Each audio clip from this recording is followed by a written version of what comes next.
Alana Jaylo. Yes. It's Sunday morning. It 10:27 a.m. That's right. You just fed me. I did.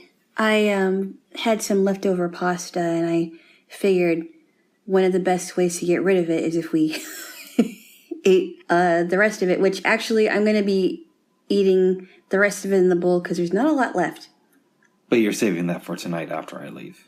Yes, I may eat that with my baked potato that I still have to eat, or I'll eat it separately, whichever comes first. Yes. After you fed me, I in turn fed my sourdough starter. That's right. And we had a brief discussion about making pumpkin bread after your return from your possible journey to Seattle. Yes, there's a couple of options. I thought about pumpkin bread, and there's a cake I wanted to make with you called a pumpkin crunch cake, which kind of reminds me of a pumpkin pie, except it's a cake. Do you remember the name of the lady who did that recipe? Nora LaCroix. If you look for a recipe, it says Nora in it. Then that's the right recipe. Hopefully. It's pretty. It seems like it's pretty straightforward, and you could just get you don't actually have to get the frozen whip topping, but you can get maybe a Cool Whip or something, Ready Whip or something. I'm looking forward to it, babes. It's so good. It's so good. My aunt made it for my family and I one year. She taught her daughters how to make it. No, actually, I don't know if they do know how to make it. I know that she knows how to make it, but anyway, it's really good. And it's one of the things I like having during the holiday. But then I also, I like pumpkin anything, so. But not as much as chocolate. Chocolate's the ultimate. Yes. In my mind. We could even put chocolate in the cake too, you know. Or do like a chocolate topping, a ganache. Yeah. That might work too. That's good. Chocolate with a little bit of whipped cream. I think that would just. But that's another. That's another option. We're looking into doing the pumpkin bread or cake on Thanksgiving. Yes. Should I end up staying here? And I think you should. Mm-hmm. And then we thought that if I stayed here for Christmas, which you should, because it is also my birthday. I know, and stand by your man. Stand by your man. Anyway, and we can discuss Tammy and Wynette later. We agreed that if I stayed for Christmas, that we would make a decadent, kind of like a devil's food cake. Like the darker the cake, the better. I think. We're going to have a lot of fun this holiday season. Oh, yeah. Oh, yeah. Now, last year was great. That was awesome because I don't know if we're allowed to say the persons. We stayed in somebody's house who I know very well, and they no longer own that house, which thanks to COVID. Right. But no, at we the didn't time they did. Yeah. And we had all these animals with us. It was a lot of fun. Right. It was quite interesting. We also got some presents. I won't mention this person's name, but the neighbor gave us a gift, and I thought that was kind of nice. That was really cool. Yeah, and it was definitely a different holiday for me because I usually spend Christmas with my family. And I usually just spend Christmas alone because I have an interesting relationship with my family. And it's also my birthday, but I'm also agnostic. Mm-hmm. There's hope for you yet, puppy. There's hope for you too, babes. Oh, I've had hope even before you got here, puppy. Oh, I have. But that's another discussion for another day. That's right. Anyway, so we have some ideas about what we're going to do with some sourdough. Yes, we do. Yes, we do, babes. Yes, we do. Yes, we do. Jaylo. Yes. You had some issues sleeping last night, as did I, but that's not really a big headline. I did. In fact, I might have even slept better than you did last night. Yeah, I just, I was tired, but my mind just wouldn't shut off. My body wouldn't shut off. My body finally did shut off. I don't know what time it was. It might have been 1 o'clock. I don't know, but yeah, that was a little bit hard. And then I finally went to sleep. And I had a couple weird dreams. Maybe I should start with that. Go ahead, if you want to. I had this dream that you and I went to this, I don't know if it was It was a restaurant, but I'm guessing it was like a buffet thing because we didn't have to pay for our meals until after. And so we go to the cashier's desk, and she asks me, "Would you like him to pay?" Because I ordered a steak, and she's like, "Would you like him to pay for your steak, or do you want to be responsible for it?" I said, "No, I can pay for that." But for some reason, I couldn't. Like, I couldn't put the money down. I don't know why. What was going on? And then my next dream, I was on my computer, and I had a dream that somebody was taking over the computer system. And all I did to stop them was to Alt F4 out of it. That was it. And I woke up. It was a weird dream. It was 2 weird dreams. I know I had some last night. I don't really remember them that well, except that at one point I was in a car talking on a cell phone. Weird. With, I believe, some friends of mine. And then there was one time I woke up and my legs were in a weird position. You mean this morning? Yeah. I think it was this morning sometime. And I was like, oh, I hurt. And I had to flip over because my legs were like, sometimes I would sleep with my legs up, facing upwards. And that's not a good position. But, when you're sleeping, when you're really tired, you don't really think about that. And I woke up and I'm like, ow, that hurts. It really hurts. And then I think at one time I woke up and my neck was in a weird position. Oh, I hate that. And I'm like, ow, that hurts. And, so that's part of the reason why I didn't sleep right away. But we also had a little bit of a laugh fest before sleeping. But we'll get to that in a little while. An unintentional laugh fest, let's just say. We believe it was unintentional. We have no idea what was going on with that. Anyway. We'll get there when we get there. We'll get there. Yes. Mm-hmm. Yes, yeah, well, yes. Yes. Yes, yeah, well, yes. Alana. Mm-hmm. We did a very simple dinner last night of baked potatoes. Yeah, and you know what? We didn't have our 2 minutes like we usually do. But I think that's fine in this case because it's so easy to make baked potatoes. It's literally like straightforward. Yeah, it's very, you can put it together in like 5 minutes. Mm-hmm. Mm-hmm. Now the only thing I think maybe we could have done better. Well, there's 2 things. And they're actually both my fault. Okay. Really? Yes. Okay. We could have cooked them for another 20 minutes because I was insistent, let's pull them out now. Yeah. After 75 minutes. But they're bigger potatoes, and I knew that going in. Mm-hmm. So I have to take the blame for that. Also, okay. Based on my recommendation, we took a nap from like 3 until 3:45. Yeah, it wasn't as long a nap as it was the other day. True. Yeah. But realistically, if we had put in the baked potatoes right before taking the nap and just set a timer, we could have done it a lot quicker. Yeah, but we weren't even thinking about it because we were both pretty, exhausted. You said that you were wide awake and then you felt like right to sleep. I was, and I did go to sleep, but I wasn't asleep for long. So you just watched me rest? No, I mean, I did go to sleep, but I didn't have a long one. It felt like I was only asleep for about 15 to 20 minutes or so. What did you do after you got up? Because when I woke up, you were just laying there. I think I just waited. I don't know. Okay. I don't know what I did. I think I just waited because I didn't know what to do. Shout out to you, babe, for not waking me up. No, I could have done that, but I don't know. You might have been grumpy or something. It would have been weird. I don't know if I would have been grumpy. Maybe, though. I could have gone into the kitchen and gone, did something on my computer while you were out, but I didn't even think about that. I'm glad you didn't because I like waking up next to somebody. Oh, that's cute. Thank you, thank you. Thank you. Alana? Yes?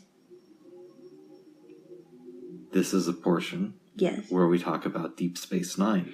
Oh, yeah. And we're kind of in season 7, but I've decided that because a relative is coming and things are going to get a little bit crazy, that maybe we should go back and watch some episodes that I skipped over when I was starting to show you the series. Right, and we went back to season 1 and then 2. Season 2. Yep.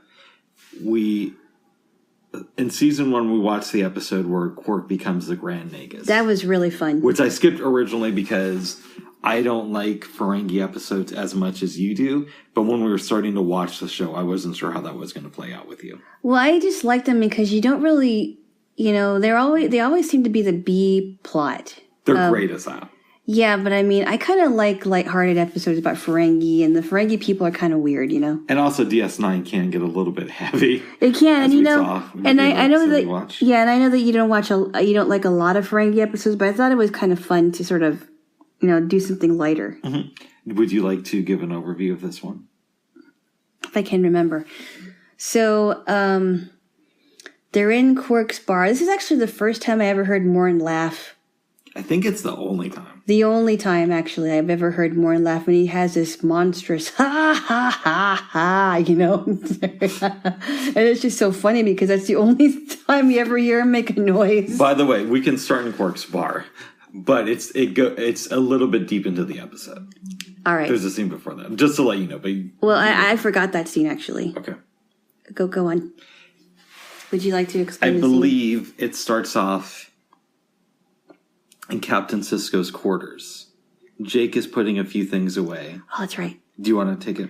Yes, that's right. So Jake is putting a few things away, and Captain Sisko comes in. Well, actually, it's still Commander Sisko. Yeah. He comes in and says, "Hey, Jake, I was wondering if you wanted to do some things with me for I forgot what it was, for 3 days. We're going to the Bajor for this. The Bajor, for this big festival."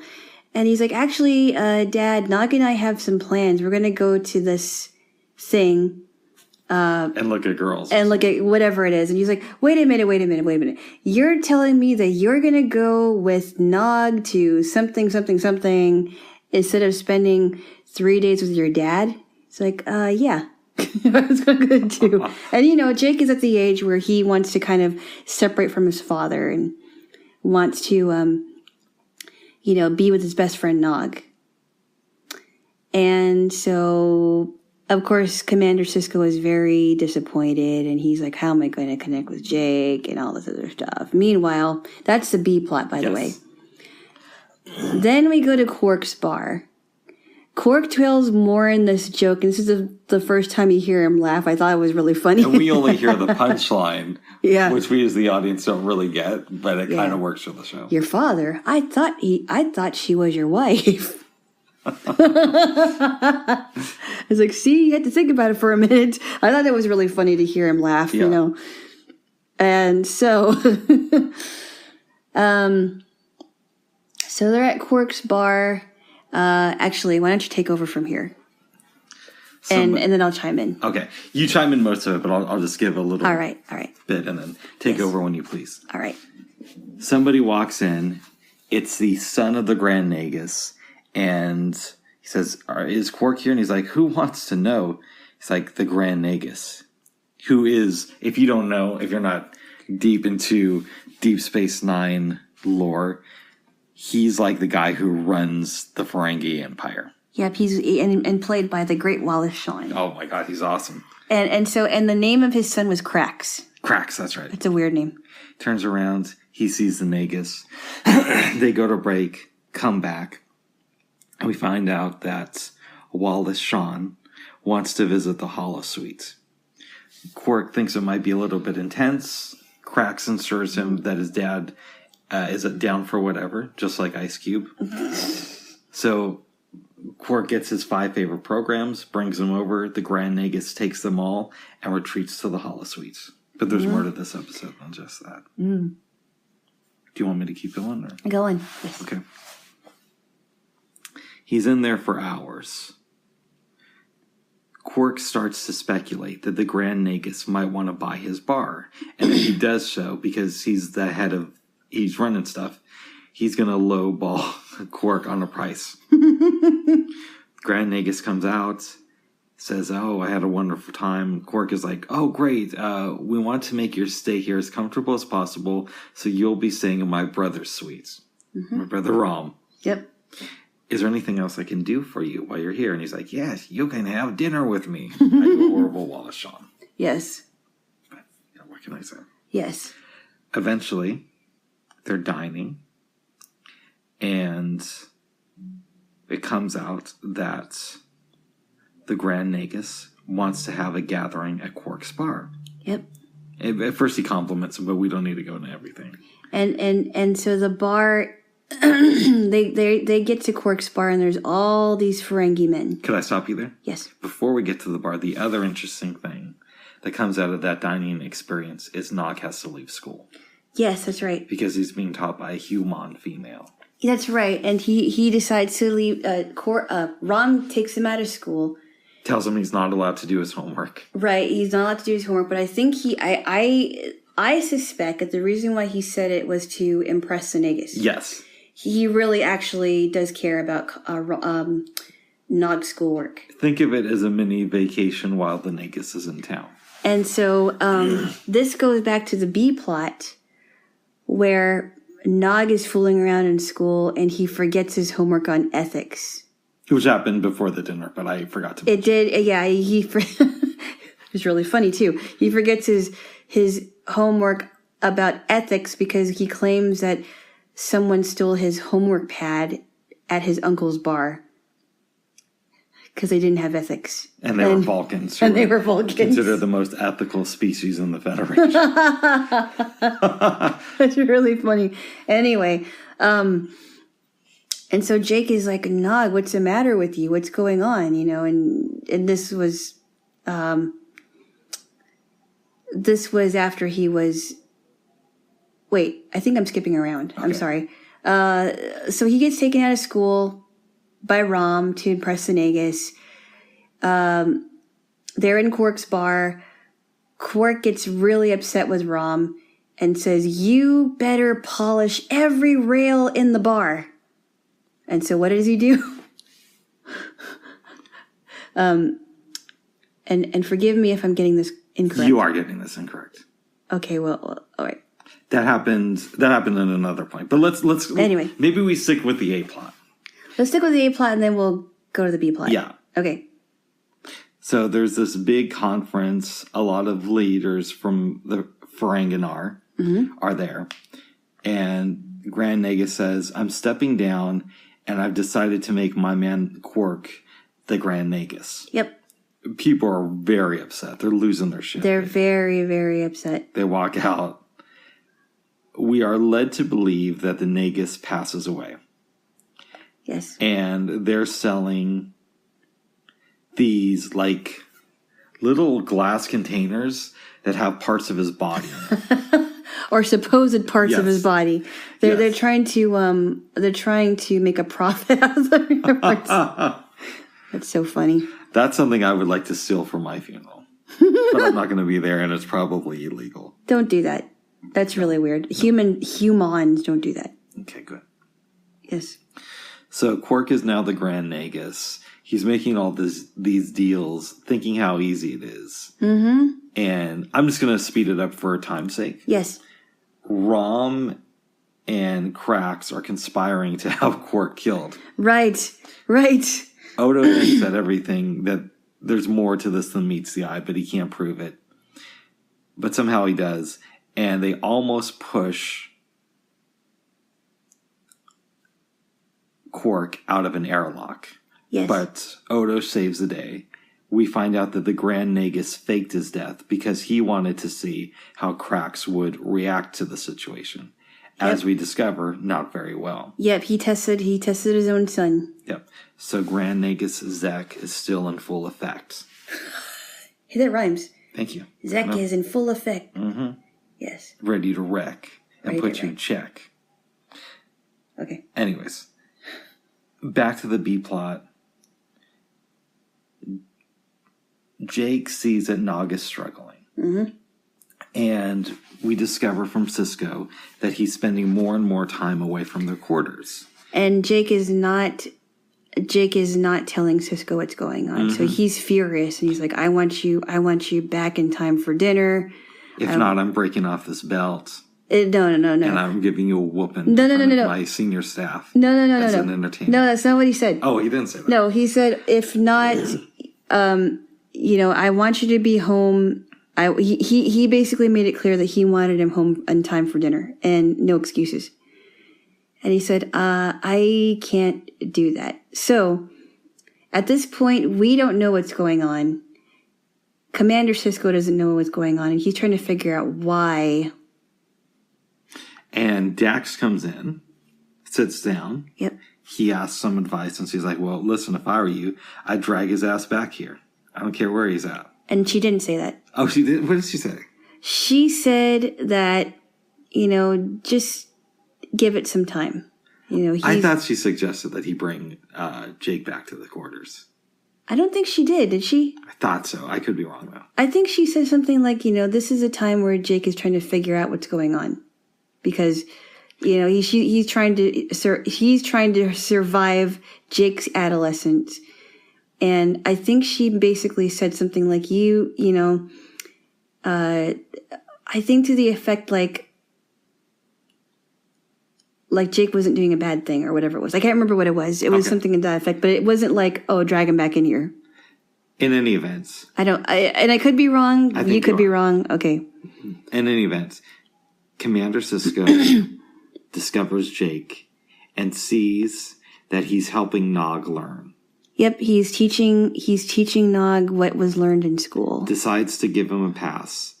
And we see them later on in the episode. He gives Jake a hug, kisses him on the forehead. Let me demonstrate on Jaylo. It's like, oh, you, like that. Except he doesn't call Jake Jaylo. I hope not. And anyway, I think I was wrong about what Dax said. But yeah, Dax is like, drag his ass back here. She didn't say it that way. Make him eat his fucking food. That's enough. Oh, yeah. That deserved a tickle. Oh, sorry, babes. I didn't know. Mm-hmm. Anyways. But yeah, basically, I think that's what she basically said, make Jake behave. Right. Yeah. But anyway. So he runs into Jake, he does that, and he's like, you're a good boy, Jake, and lets him get away with it. That's pretty much the episode. That is. What did we learn from this episode, Jaylo? That even though adolescent kids may not be telling their parents something, that doesn't necessarily mean that they're doing something bad behind their back. Do you think... Well, that's part of it, anyway. That Commander Sisko should have sat Jake down and said, listen, dude, I run this area of space. This is Deep Space Nine should be called Commander Sisko 9. And so I know what you were doing with Nog. I wish you would have told me, given me a heads up. Mm-hmm. And I wish you would have come home from dinner. That said, now that I know what you're doing, let's work out some sort of agreement to where you can help Nog like 3 or 4 days a week. And then the rest of the time you're back here for dinner. I would have liked if they would have talked about it. Mm-hmm. Instead of like him giving him a pass. I mean, I know that that's how they wrote it. And I know that Jake wasn't doing anything wrong. He was helping his best friend, but I wish they would have talked about it, Let's explore this. Mm-hmm. Jake wasn't doing anything wrong. Well, he wasn't, I know that he was keeping a secret from his dad. He wasn't coming home on time. And he is still a minor. I understand that. But he, had Commander Sisko not seen him help his friend, that he would have thought he was doing something wrong. I don't know. I think Jake had the best of intentions and was mostly in the right. Where I think he faulted is he didn't come home for dinner. Right. And he just would not tell his dad what was wrong. I get that because I remember being a teenager and not, airing my friend's dirty laundry out in the street. Uh-huh. So I do understand that. And again, I'm looking this from the perspective as an adult, right? Right.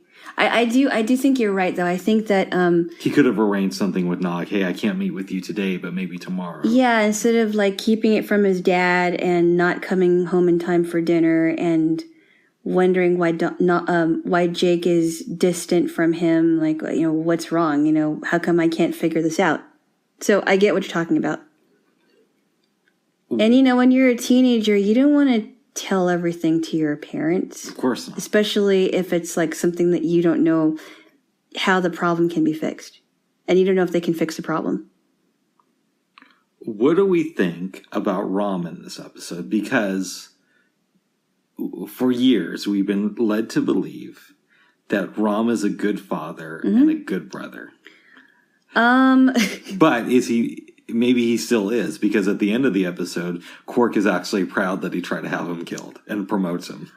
Yeah, which was very interesting, because usually Ram would never turn his back on his brother. No. I mean, he like worships the ground that his brother walks on, it seems like.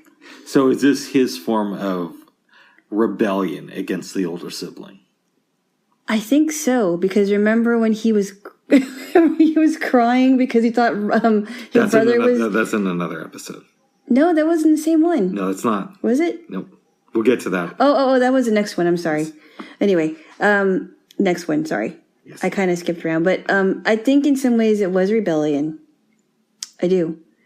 Because Quark is always taking care of everything. He's even insulted Ram. He's made him like a hired servant in his bar, you know. So what does Quark represent to Ram in this episode? I have some thoughts. The only way that I can describe it is that Ram is living in the shadow of his big brother. That's a very good way to describe it. And his big brother, he thinks, is now the ruler for Anganar. Right. But Ram has always been in his shadow, and I think that was a way for him to step out and do something about it. There's a very funny part in this episode after Quark thinks that he's the Grand Nagus. And Ram says to him, you know, you have so much and I have so little and I really want the bar. Quark turns to him and he's like, well, that's the way it was supposed to be. For me to have so much and you to have so little. Quark's got the great lines. But I love... I mean, all jokes aside, right? Yes. These two actors who play the two Ferengi brothers, right? The way that they interact together is so funny. It really is. Hijinks ensue all the time. But it's funny because Ram isn't bright in a lot of things, but he's really smart when it comes to fixing technological stuff. But other things, he's really nothing. So... I also want to know, what does this episode teach us about Ram as a parent? You could say that it tells us he's a bad parent. You could also say he's a single father.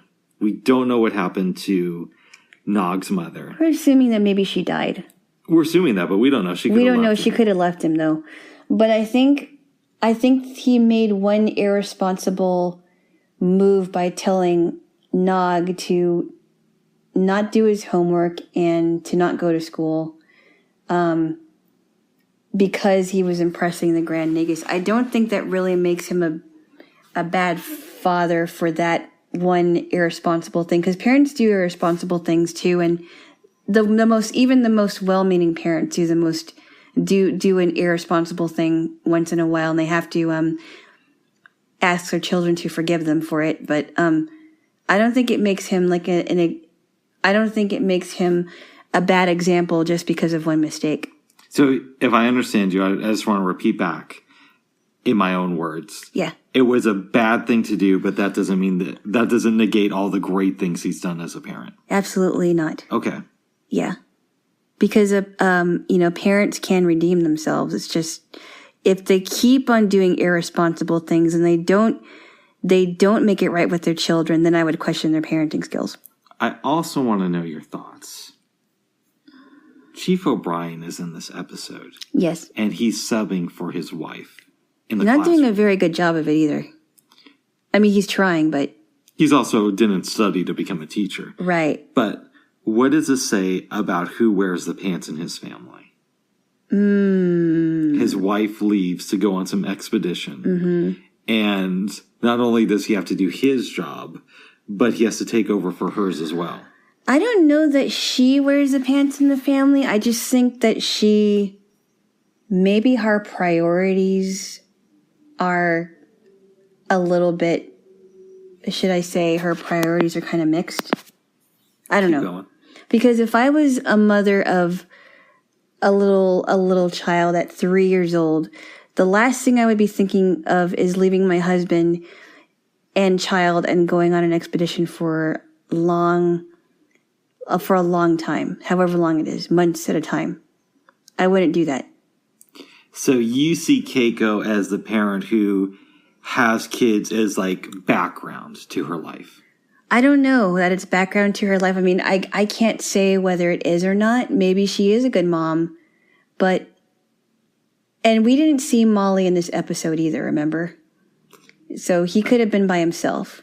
We didn't see Molly. She could have taken Molly with her. She could be the most responsible, a responsible mother, but as an outsider, as a layperson who does not act in the show, looking into it, it might appear that she isn't very responsible. My perception of Keiko as a parent is that she's one of those people who believes that children should be seen and not heard. Once in a while, it's good to have them chime in, but for the most part, if you go to a dinner party at her house, the kids are just there to like take the coats. And their emotions aren't really felt in the household unless it's something extreme. Really? Mm-hmm. You think so? Because like you said, she is always going on all these expeditions. They go to dangerous places. It's not like they're on Earth or it's a safe area. They're on the front lines of an area of space where there's several wars and right. And they're doing like, archaeological digs, for science sake. But it's like, well, is that, what about your children? I don't know. But Miles seems more, I mean, I know that he, later on you see that he's wrestled with PTSD, but he seems a little bit more emotionally there, I guess. I see them both as like 50s parents. 50s parents? Yeah, because the stereotypical idea, and yes, there are some exceptions to this, is that kids are just there to be there. And you help them out, but you're really living your own life. So you could make the argument that Keiko's selfish for going on these expeditions, but Miles is selfish for taking his family to a war zone. Yeah. Well, you mentioned the parents believing that children are seen and not heard. I think that there are good parents out there who try their best, but when it comes to children are seen and not heard, I think, at least in my case, they're not allowed to question whatever they're taught. I think we've gone in the opposite direction now to where children are overly heard and everything they say is we have to pretend is gospel. But I totally agree. That's also pushed back to how society used to be in like the 50s. Yeah, we've gone, it's like, yeah, I think now children feel like they have more rights than they should have. They're little angels, presents from God. Well, they are, but with that, they're kind of, you wish you had the return receipt. Comes responsibility minus the return receipt. Okay. It comes responsibility. You can't, they think that they have rights to, more rights than the parents believe that they should have. And now parents are not enforcing rules. And now everything has just gone haywire, I think. I think that Commander Sisko should have taken off his belt and given Jake a whooping in front of the entire staff, in front of everybody. He should have put it on the PA, hey, come down to the promenade and see something. This is what you get for not coming over and dinner. Yeah, and give him like 3 lashings or whatever. I don't know. That's just not good. I can't do this to my staff, but I can do this to you because I'm my son. I don't really believe that, but it's something funny to say. I don't think it should be public, for someone to watch. But I do think that parents have a right to discipline their children. I don't believe in private. Speaking. Yeah, I know that. I do. Because I think it teaches kids that it's okay to attack somebody out of anger. Not necessarily. I disagree, and I'll tell you why I disagree. A spank on the bottom, the kid's going to get over it. It's just a physical swat on the bottom because they misbehaved. And usually parents won't do that unless they've told them like several times, like, okay, I'm going to give you 3 warnings. And if you don't obey what I say, then you're going to get a spanking. No, but... I'm not done. Okay. You said your piece. I know what you think. No, I do. You told me that before. Anyway, I haven't said it in this form before, though. Okay. I don't believe. I don't remember if you did or not. But, and don't worry, I'll let you finish. But what I was trying to say is, I think the idea is that physical spankings a child will get over quickly, but it's the verbal abuse that's the most damaging. Now, I don't agree on spanking a child so hard that they get, whelps on their bottom, okay, or cuts, but enough to where they feel the sting and they're explained why they're getting it, and then you tell them to go for a while, think about what they did, and then come back and you talk to them about it. And that's what happened with me. I didn't get spanked to the point where I was bruised, or I couldn't sit down, or I had whelps. And I think that I think they get over it after a while. If it's done correctly, of course. If it's done like regularly, that's totally different. Yeah, I hear what you're saying, and we don't want to go down this rabbit hole. No. But the one thing I would say is I mostly agree with you. However, I think the act of hitting somebody and teaching them that that's okay in some situations is dangerous, because it teaches kids that hitting is okay. But there's a difference between actually hitting and spanking. Because spanking... You're slapping that ass. Well, no, think about this. Spanking is a form of disciplining. It's not supposed to be... you're not supposed to beat them to a bloody pulp. You're giving them a beating, but it shouldn't be enough to hurt this child, but to teach them, hey, you can't do this. This is unacceptable in our house.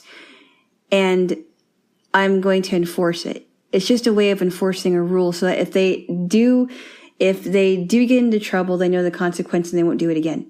And I'll have to say that happened to me when I was a kid.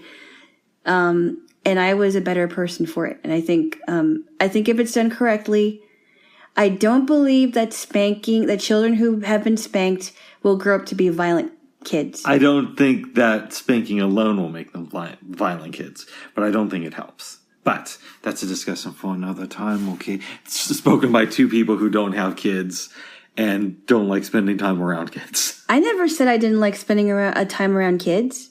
Oh. Sorry, I just assumed. I never... See, that's what you get for assuming. Oh. You know what happens when you assume, right?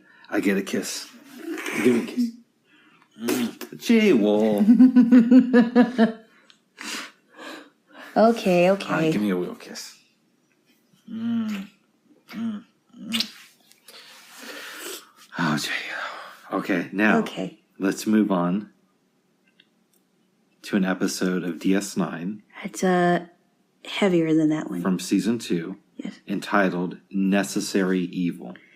Do you want to take the lead on this? I will begin with the intro, if I can remember correctly. So you see this woman who is, was she at Quark's bar? No. She was speaking to Quark about how he was very nice to her and that she really liked, ginger tea. And she was talking about her husband that she lost, and that her husband was murdered. We don't know about this until we don't know more about this until like later in the episode. But this is where she is talking to Quark and expressing her gratitude for being very kind to her, and you find out that her husband was murdered. And there's... Odo is doing an investigation on this. No. Wait, what? Not exactly. Okay, well, anyway, this is where it starts with where she's talking about that to Quark. Am I right? Keep going. maybe you should take over because I think I missed something. Okay. She says, I need you to get a package for me that's buried in this wall. Mm-hmm. And get it back to me. I'll pay you a nice price for it. Mm-hmm. We go to the station. Quark and the Ferengi who tried to kill him, Rom, are working together. Yeah. They get this package out. Rom goes to fetch something. Quark opens it and sees that it's just a piece of paper with some names in it. He opens it while he's in his bar, which is shut for the night. It's kind of dark. This Bajoran comes out of the shadows and said, I was hired to track you because she doesn't think that you can be trusted, and you can't be. Right. So he shoots Quark, runs away. Nog comes back. Fast forward, they're in sickbay. Actually, Rom comes back. Rom sees this. Oh, you're right. I said Nog. Not Nog. You're right. Nog isn't in this episode. Gotcha. I don't know why I said Rom sees Quark right after he's gotten shot. Fast forward, they're in sickbay. Mm-hmm. And it starts to unfold about who this lady is and why she wants those names. Odo flashes back. We see the first time he meets Gul Dukat. Mm-hmm. Actually, the second time, because they had met.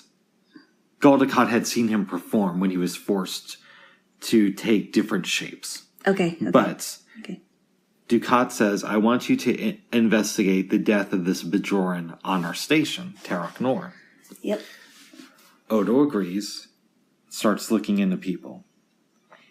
He believes that Major Kira has had an affair with the Bajoran who died. And at this point, I'm pretty shocked. Right. I was like, whoa, what happened? And so,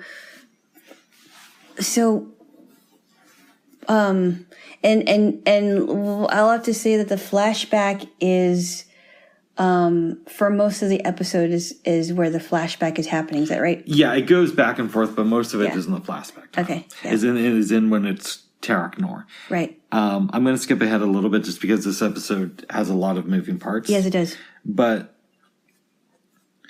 we eventually see Odo approach Kira, and we discover how their relationship started, basically. Mm-hmm. He investigated her. He can't prove anything, really.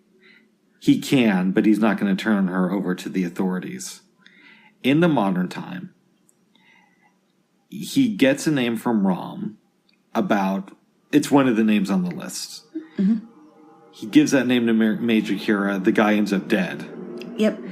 Odo puts a list together of the other names based on transmissions from this lady's home on Bajor. Mm-hmm. And all those people start to die too. Yep. And then finally Odo puts it together. Back in the day, Major Kira was sent to have an affair with this lady's husband whose name I can't remember, or else I just say it. I forgot what is... Oh, Vatrick. Mr. Vatrick. Yes. Whatever his name is. She sent there to get the names from Vatrick. And part of that means having sex with him. Right. She's unsuccessful. While she's doing this, there's a ore attack on Terok Nor to help distract things.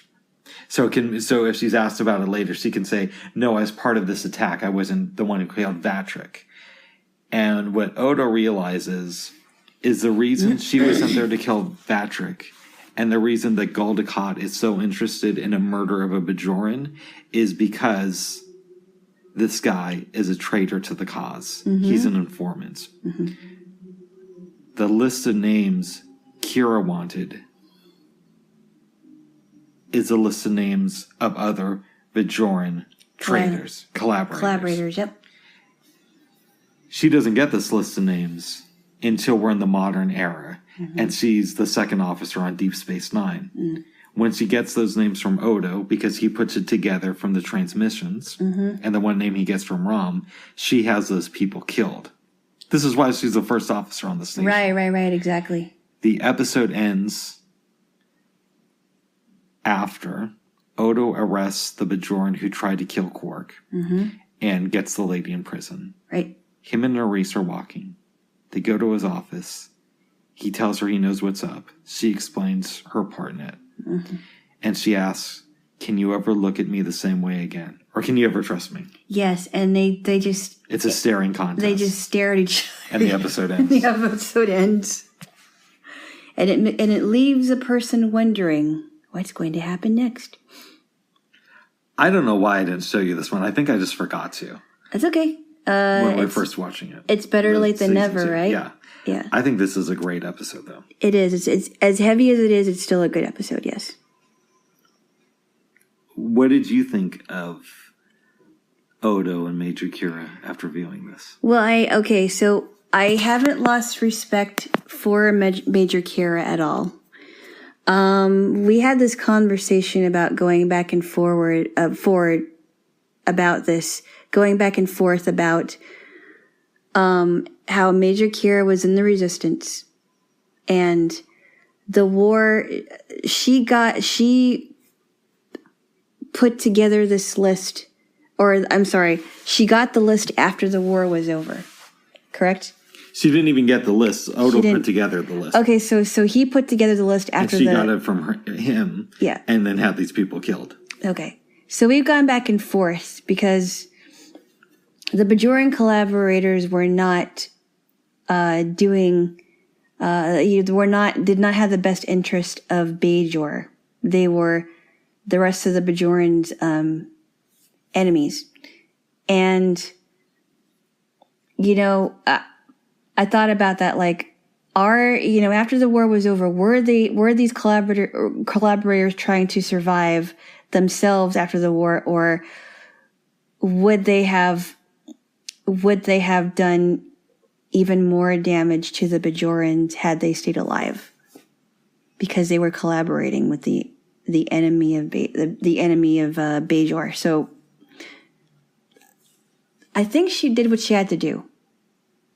What she felt was right at the time. I agree with you. A counter argument would be she could have taken the name of the collaborators and had them turned over to the Bajoran authorities and put on trial. True. Instead of just going all, commando and having her friends kill them all. Right, exactly. But this is Deep Space Nine. Yes. This isn't reality. Had it have been reality, she probably would have been in prison. And had it been most other shows of this era, she probably would have done what I just said. Exactly. And that would have been the easy way. It would have been the easy way, but I think the great thing about Deep Space Nine is it really makes you think about, well, what could have happened if, should this person be brought to justice, or was this person doing what they thought was right at the time and they should have a pass or something? Or do you lose respect for this person just because they let this happen? It's also different. The other difference I can think of is it's one thing for Major Kira, for Kira Nerys rather, who's part of the resistance, to have some people killed who are collaborators. It's a little bit different for Major Kira, who is high up in the Bajoran government, to do the same thing. Right. Exactly. So it gives you a lot to think about, babe. It does. So really, this episode ends on a gray area, and I guess maybe they didn't want us to have the answer to that. I think DS9 is at its best when it goes into the gray area. When it doesn't give you the clear-cut answers. Right. How do you feel about that? I think that's true, because it's not. And usually in my own life, I think in black and white. But I think when it comes to something like this, if it really happened in real life, there might have been a gray area. And I like that it makes the viewer think about this. Yeah. Yes, babe boys. That's right. That's right, babe boys. Yes. We watched 2 comedies last night. Let's start with the one that we think one of them is really good, and we think one of them might be good. But let's start with the one that we both think is really good. Yes, I will let you take over this one. The Man Who Would Be King. Because you saw it before I did. Yeah, I saw it back in the 90s on the big screen, which was really cool. It was a very beautiful print of the film. Mm. But I didn't really remember much until we rewatched it last night. I'm going to give a very brief overview of this. Yes. Because there's a lot of moving parts to this. Yes, there is. And at times it was kind of hard to keep up, but it was all very entertaining. Michael Caine plays a character named Peachy. Peachy, yes. Yes. At the beginning of the film, a man named Kipling is writing in his office, I believe. Mm-hmm. Peachy comes to it and says, I remember you from 3 years ago. Mm-hmm. We have a flashback as Peachy tells a story. They meet because Kipling and Peachy are on the same train car in India. Yep. A man comes in, cuts up a watermelon, starts eating. Peachy says you should spit your seeds out the door. Mm-hmm. Man goes over to the door. Peachy opens it and pushes him off. You never see him again. Nope. He pushes him out the window. And his excuse is, well, he stole your watch. Which wasn't really true. Which wasn't true. That's what he tells Kipling. It's a nice excuse, but it doesn't really hold up. Right. And he also tells Kipling to give a friend of his, Danny Dravitt, a message. He's played by Sean Connery. Eventually, the message is received by Dravitt. They eventually hook up with Peachy again not too long later and say, hey, we're coming up with a scheme. We're going to go through Afghanistan to this village of Kafiristan. Which is not true. Which is, we believe it's a made-up place. It's a made-up place, but it's a lot of fun. It's funny, yeah. Yes. And we're going to we're going to earn their trust and become their kings. Right. But we want to write up a contract with you so we know what we're willing to commit to. No sex, no drinking, no this or that. Yeah, we're going to be pure until we are able to obtain their women for marriage. Yeah. They go on this journey. It's very, very complicated. They get through Afghanistan, which they are told is going to be very difficult because y'all are white people. And no white person has ever done this since Alexander the Great. Right, exactly. And I didn't know that he was white. For some reason, I thought he was Egyptian. But I thought he was English or something. Alexander the Great. This shows how much I know about history. I figured you would know more about that because I honestly don't know a lot about Alexander the Great. I should find a book on him. And I don't know much about Alexander the Great. I don't even know about Ivan the Terrible. Oh, he was a really bad person. Okay. But Alexander the Great, I'll tell you what little I do know about him as a sidetrack. Yes. He died when he was 26. Wow. He had conquered most of the known world.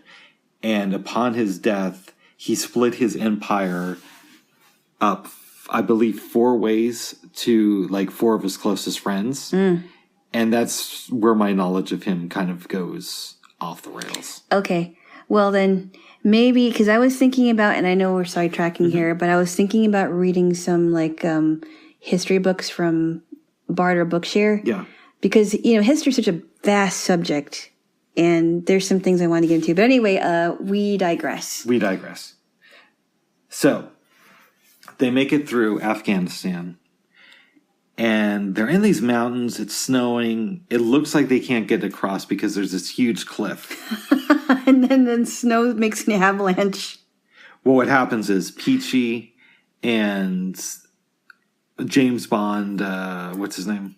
Danny Dravitt. Danny. Yeah, Peachy and Danny. Go into this cave area. Yep. They think it's the end of their life. They start laughing, and it causes an avalanche. Yep. Which fills up the cliff. They're able to walk across it. Usually avalanches happen and people get caught under them. Yes. Or caught in them. They think they're going to get attacked. They take a prisoner. They finally make it to the village of Kafiristan. They convince the people that they know how to fight. Okay. Yep, and they're trying to teach them how to fight like soldiers. Yep. Then Sean Connery and Michael Caine lead them into battle against an opposing village. It was quite hilarious. And the village was like full of soldiers, and they outnumbered these people because they didn't know anything. And something like 10-1. Right. And I believe one of the women that's featured in the movie, was it Roxanne? What about her? Wasn't she a part of the other village? You could be right. Okay, she's a part of one of the villages. I can't remember. In any rate, they go into battle. Sean Connery is shot, but he doesn't bleed. I believe this makes people think that he could be a god. Yep. And the descendant of Alexander. Yes, that's right, because of the arrow. Correct. Yep. And Peachy's like, okay, we could play this up, man. We could really have a long con here and get like millions of dollars from these people. So they decide to keep doing this, attacking village after village. Right, and then they also have to keep their promise that they will not sleep with any of the women. Well, it gets even more interesting because now that they think he's a god, women really don't want to sleep with him because one of their legends is that if you sleep with a god, you're going to turn into smoke. Yes. Yes. Yeah, that's really funny. Yeah, they really don't want to do that. Well, and they were being tempted by women all throughout the movie. It's not necessarily. Well, yeah, but the women don't really want to sleep with them for that reason. Especially Sean Connery. Peachy's just like an ordinary man. Right, exactly. And they keep conquering villages. They even convince these like monks or priests that Sean Connery is a god too. Right. And that's when they go to the priest's part of the village. Yeah. There's this great scene where Sean Connery is talking to everybody, and then he pulls Michael Caine aside and he's like, hey, just for appearances, maybe you should bow to me. I know I'm not really, it looks good. It looks good. Yeah.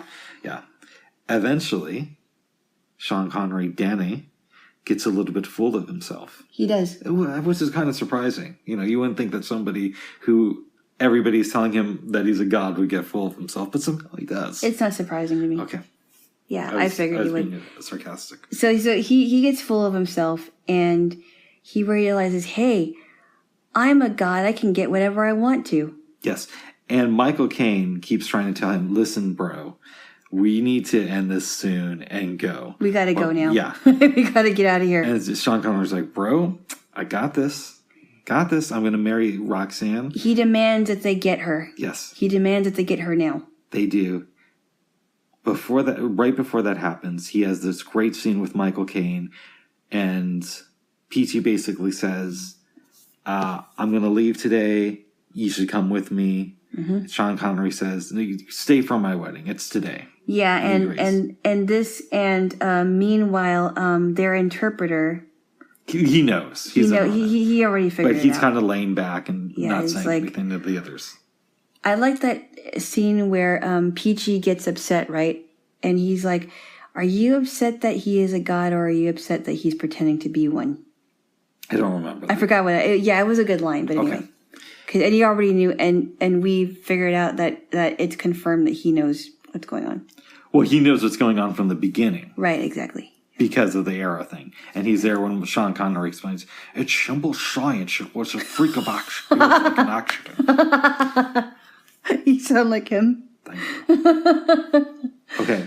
So Roxanne is summoned. She gets there. She gets up on this big stage.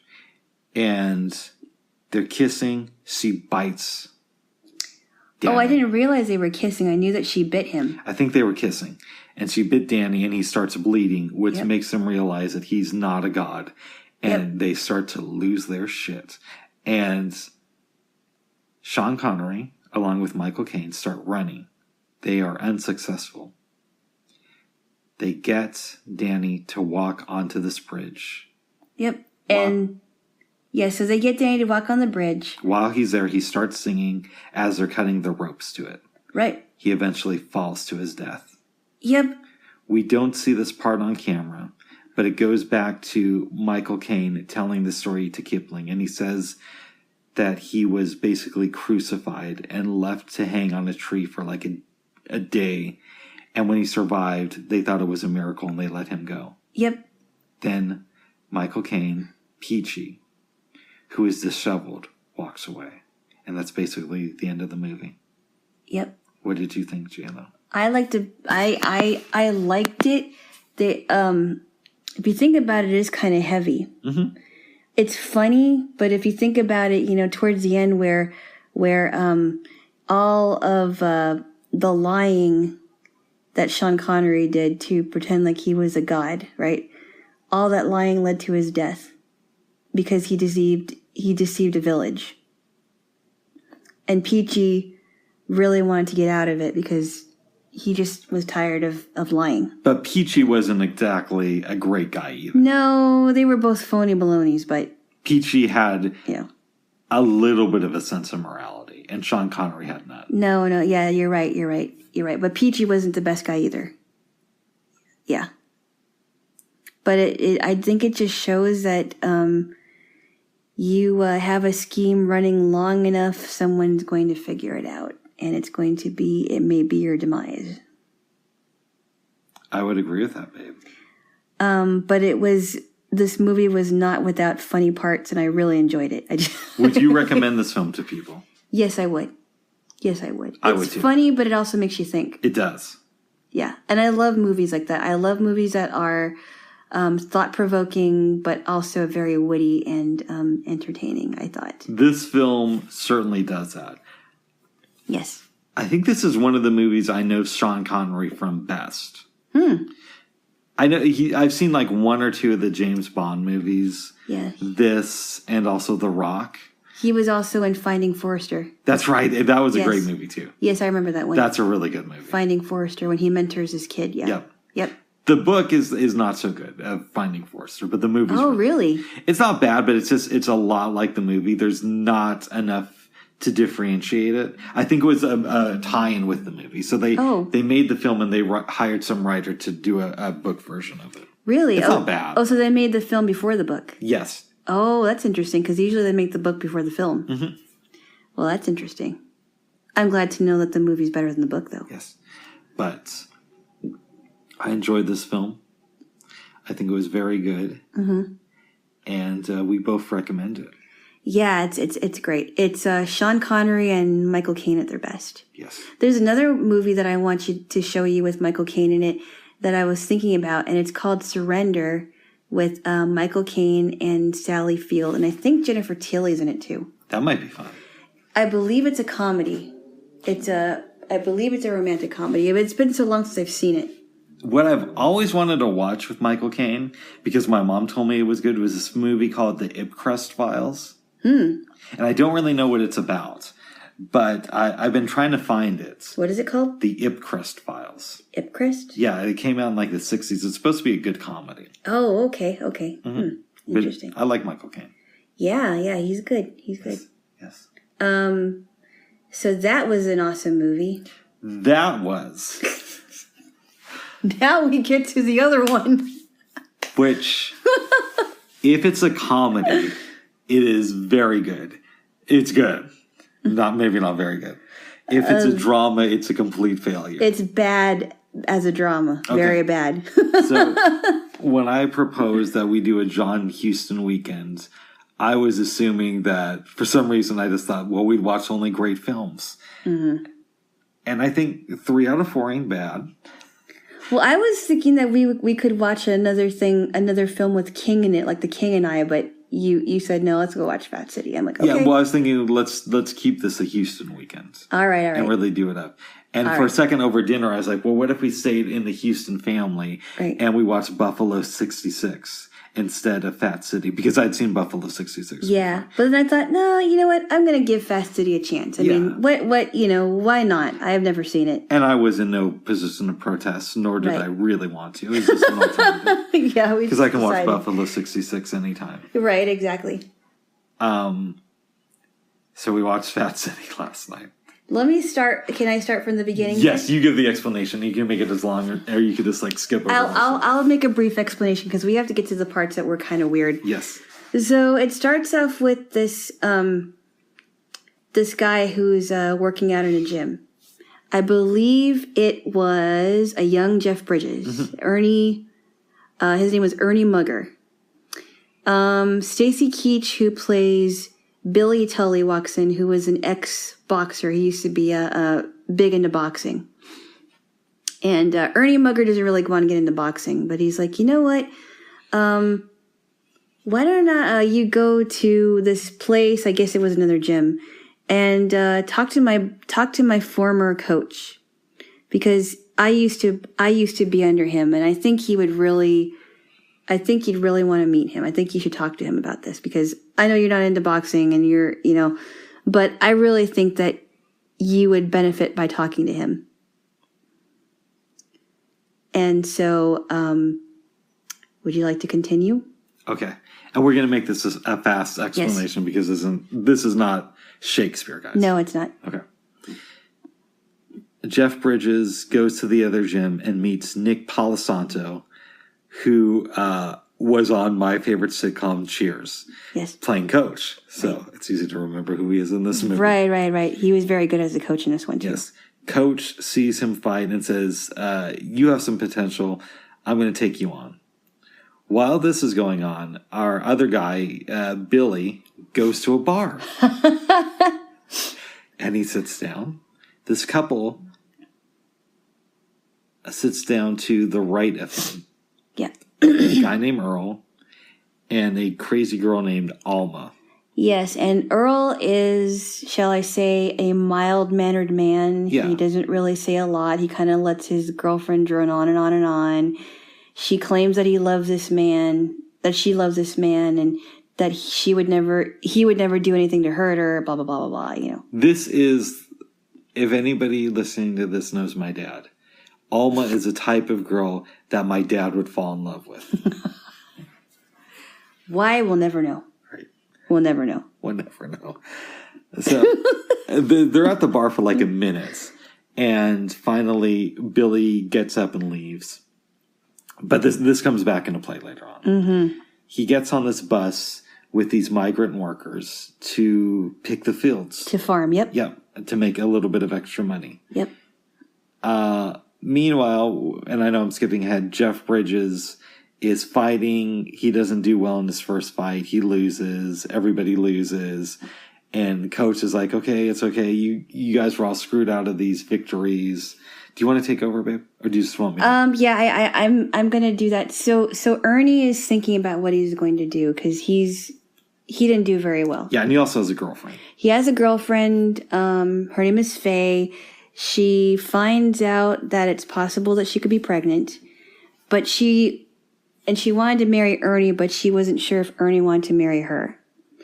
And so they talk about it. You don't really know what happens with this couple or you don't really know what happens with their life, because that they're like in the background. They're like the background. You learn a few things. You learn a few things. But anyway, they get married. Ernie decides that boxing isn't for him anymore, and because he has a wife and a kid, a wife and a little boy, and he decides that he's gonna not drink anymore because he wants to be a complete family man and wants to be there for his family. Meanwhile, Billy,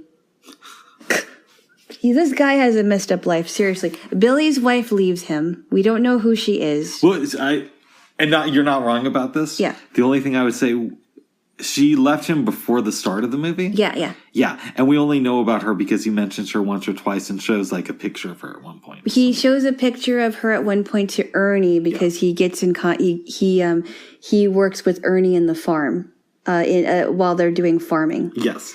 Anyway, that's how Ernie's making his living.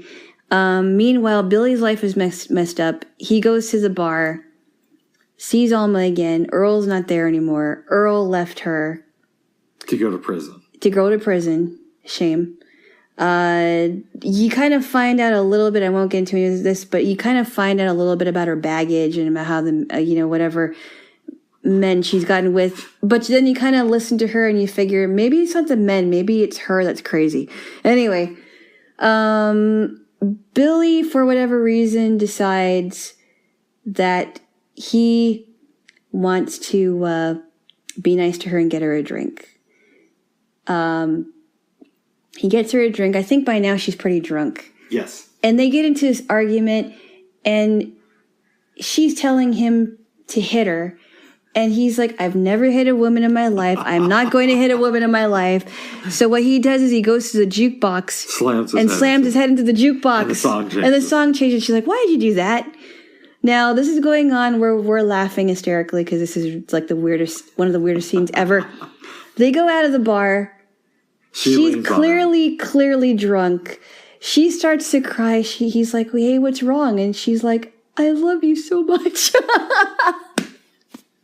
Hence begins their weird relationship. And he moves into her house. And Earl's stuff is still there. He tries on his coat and his pants. His coat and his hat. Mm-hmm. And she tells him to do this. She's like, oh, Earl wouldn't mind. Yeah, he's going to come back for his stuff anyway. Yeah. He tries on his coat and his hat. And it doesn't look very good on him, right? In fairness, later on in the movie, he does make her dinner. We're going to get to that in a little bit. Okay.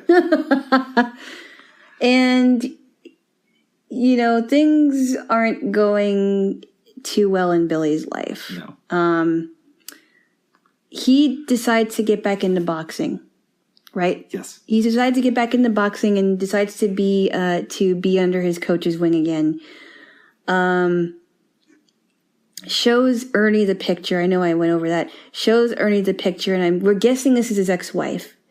It sounds like she's an attractive woman, and it sounds like it's motivation for him to start working out again, because he really wants to make something of himself. Boxes.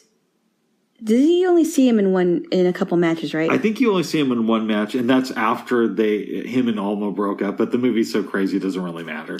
Okay, so in the midst of all getting ready for him to box, he gets into this really funny but very stupid argument with Alma when he gets home because he's really upset about whatever it is. Tries to make her dinner, makes her dinner, says that she needs to eat her dinner before it gets cold. She's like, no, I don't want any dinner.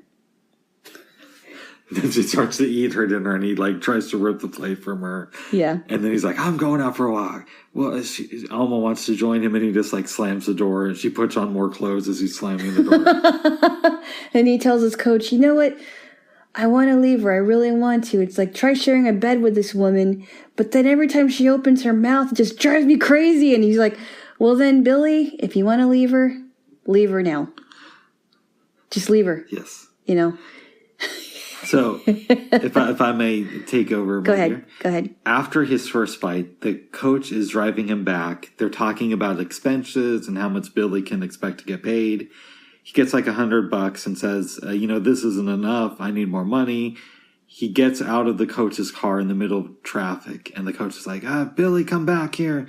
Come back here. He goes to his hotel room. Eventually, Billy leaves the hotel, runs into, what's his name?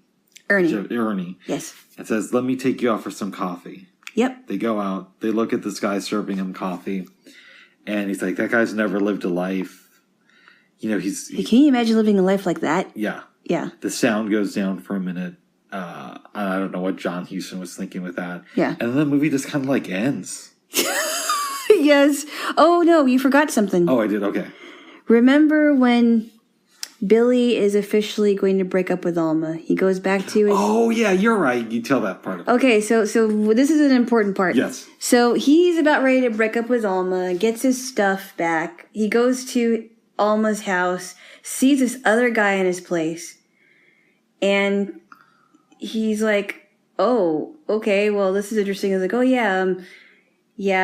she doesn't want to see you, but, and she's, they're talking outside, and he's explained to him, oh, don't pay her any mind, she's been drinking, and, she's calling these guys two bums, all of his stuff is packed. I'm sorry, all of his stuff is packed, and it's outside of the house. Earl came to pick up his stuff towards the middle of the movie. That's when they were fighting over dinner. But anyway, I digress. Yes. So he's talking to the guy. The guy seems decent towards him. Towards Billy. Yes, towards Billy. And he's like, just don't pay her any mind. We get along fine. And, we get along fine because, I realize that she's a true sayer. And he's like, yeah, and she doesn't want to eat anything. And so they part, they make niceties and part, and you never see Alma again. Thank God. And then I think this is when he calls the coach and he's drunk, right? I thought he called the coach earlier in the movie. But it's one of those movies where I was so distracted because we were kind of like laughing and talking during it. And nothing was really resolved. No. And there was this one scene that I have to bring up because it really confused me. Tell me. The one scene where he goes to use a bathroom and he pees blood. Yeah, they never bring that up. They never ever say if he's sick or if he's gonna die or whatever, or if they never fix it. It's like, what is this supposed to mean? It was the weirdest movie, one of the weirdest movies I've ever seen. And I showed you a weird movie last week, but it was funny and it had a message. Mm-hmm. Welcome Home, Roxy Carmichael was weird. Like that. It was I thought it was one of Winona Ryder's funniest movies. Yeah. Besides Edward Scissorhands, but that one was good, and it was a good message. This one had no message, or maybe it did have a message, but it was unclear about what the message was supposed to be. I have no idea what the message was in this. I mean, maybe the message was about having a good life for yourself, making a better life for yourself, but the way that they conveyed it was really weird. So, I don't know. Not a classic movie. I don't think I'd watch it again. I told you this last night. The only way I would watch it again is if we had a group of friends over, made some popcorn, and told them, guys, we're going to be talking throughout this movie. This is one of those movies where you shout at the screen, you talk, and you make fun of the characters. It's not one where you pay attention to it for its cinematic excellence. Because it had no cinematic excellence. The movie was good, though. I mean, I'm sorry. The music was good. Yes. But Chris Christopherson. Yes. Help Me Make It Through the Night was the playing song in the movie. I'm not even sure why they had that song in the movie. That's how weird it was. It was a good song, though. Yeah, I'm going to say I liked it, but if you gave me a halfway convincing argument on why I shouldn't, I could be easily swayed. I think I'd give it a 3. Out of 5? Yeah.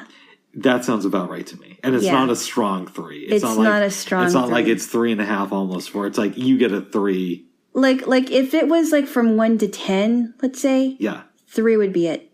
Oh, 3. Okay. Okay. I thought you meant 3 out of 5. No. 3 out of 10. I'd say because it made me laugh so much, I'd probably give it like a 4 out of 10. Okay. So you're a little bit, you're a little more, generous with that. I give it a 4.5. You're a little gracious with that. I wasn't so gracious with it. The only reason it gets such a high score for me is because, again, I thought it was funny. It was funny, but I just didn't understand it. Yeah, I didn't either. That's why I gave it a 3. But it was definitely a laugh fest. If it was a drama, it was really bad. But if it's a drama, it gets a 1 from me. Yeah, exactly. But I think it may have been an unintentional comedy. Yes. So we ended up laughing more than crying. I don't know that we would recommend anyone to see this movie, but if you really want a good laugh without any deep message in it. Yeah. Like usually when we recap, I'll say, well, what does this character represent? Or what can we learn about life? And the answer is I don't know if we can do that with any of these characters. No, especially with Alma. Yeah. No, I mean, she just kind of, she was just like a character. And we both wondered why she was in the show. I mean, at least I did anyway. I was like, what is the meaning behind this character? Because he goes for her for no obvious reasons. Right, and we don't even know why he's attracted to her. Like, there's no attractive quality that we saw in this character. No, and it's not like she's knockout beautiful either. She's okay for that time. She's all right. She's probably, she's what would you call it? Not homely. She's average. She's average, yeah. She's not above average. Yeah. She's not like an exotic-looking princess. Yeah. Again, if my dad saw this movie, based on her personality alone, he'd be like, she's the most attractive woman on the planet. It really says a lot about your expectations. Yes. You know what I mean? And I think so. I think the only reason I keep bringing up my dad in relation to this movie, because of that, I think I liked it a little bit more because it seemed a little bit more, their relationship seemed more believable, having watched relationships like that in my childhood. Right. Mm-hmm. But overall, Jaylo. Overall, I thought it was funny. I don't know that I would see it again. Yeah, no, I would. No. I don't think this was John Huston's finest because Treasure of the Sierra Madre, Treasure of the Sierra Madre, and The Man Who Would Be King, and The Maltese Falcon were all excellent movies, and yes. this just was not. This was not the icing on the cake. No. This wasn't even cake. It was something else. I don't know what it would be. I mean, if all those other 3 movies were cakes, maybe this would be like a piece of day-old bread. I like that. Like, could we describe it as that? Yes. I don't know. But, I mean, I don't want to see it again. I think once is enough. I agree, babes. Again, unless we're having people over and yelling at the screen. Hey, you want to laugh really hard? Here, let's watch this ridiculous movie. It's a bunch of ridiculousness. You don't even know what it's about. It's a boxing movie, but it's not really about boxing. Not really about boxing. The love interest is very out there and should be on medication. She's got to be committed, I think. Yes. Yes. It doesn't make any sense. That's our thoughts on Fat City. By the way, yes. The actress who played Alma, Susan Taro. No, I know she's dead, but did it mention anything about what movie she was in? Did you look at her? It had her filmography on Wikipedia, but I didn't even bother clicking it. Oh, really? Yeah. Okay. I'd kind of like to know, I mean, if she played any decent characters besides Alma. Mm. Alma was not decent, but no. If she played noteworthy characters that actually were in-depth characters. It's possible, babes. Yeah. Yeah. Yeah. Is there anything else you wanted to say, Alana Jaylo?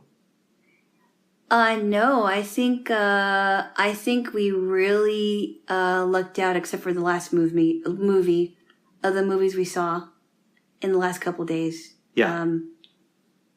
Fat City being not so great, but all the others were just fantastic. Absolutely. Yeah. And since you're going to be kind of out of town, it looks like. I mean, we're not sure. We're not right exactly now, sure, but right now it looks like it. Yes. We're going to have like 2 or 3 weeks to plan our next movie night. I think that'll be good. Yes. I think that'll be good. It'll give us some time to kind of refresh ourselves. If in fact I do end up taking a trip, which I really want to see. I really want to go and see my family. Very good, babes. So right now, Alana, we have a few options. Yes. After we finish this, I could just leave. Mm-hmm. Or we could watch an episode of TNG. Mm-hmm. Or we could watch an episode of DS9. Or the fourth option, mm-hmm. which, I should have said, we could watch a 1-part Ken Burns documentary. Mm. What are you thinking? I think I'm going to watch a TNG episode because I haven't watched a lot of them. I think I know a good one. Okay. I know a good one that we could watch called Iborg. Iborg? Yes, I think you'll like it. Is that before Picard gets attacked by the Borg ship? This is like 2 years later. Oh, okay. Is it coming back to haunt him? You'll have to watch the episode. Okay. All right, babos. But I want to give you a kiss. First, I want to say I love you. I love you too. I hope I have a nice ride home on the lift because I'm taking it because of the rain. Oh yeah, I'm sure you will. I'm sure you will. We're drivers who just want to talk about blindness. Oh, I know. I we can talk about that in another time. But I love it.